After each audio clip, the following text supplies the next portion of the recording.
অন্তবন্ত ইমে দেহা নিত্য শক্তা শরীরিণ অনাশী নহ প্রমে অশ্ব তস্মাৎ যুদ্ধস্য ভারত।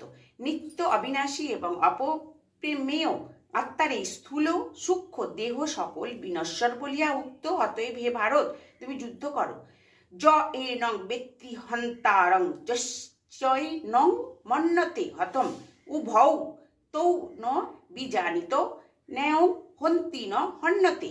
এই আত্মাকে যে হন্তা মনে করেন এবং যে ইহাকে হত মনে করেন তাহারা উভয়ে অনভিজ্ঞ। এই আত্মা নিজেই হনন করেন না, অন্য কর্তৃক হতও হন না। ন জায়তে স্নেয়তে বা কদাচিন নায়ং ভূত্তা ভবিতা বা ন ভুয় অজ নিত্য শাশ্বতয়ং পুরাণ ন হন্যতে হন্যমানে শরীরে। আত্মা কখনো জন্মগ্রহণ করেন না বা মরেন না, অতএব উৎপন্ন হয়েন না এবং হইবেনও না। তিনি জন্মরহিত, নিত্য, ক্ষয়রহিত, পরিমাণ শূন্য। অতএব শরীরের বিনাশ হইলেও তিনি বিনষ্ট হন না। হরে কৃষ্ণ কৃষ্ণ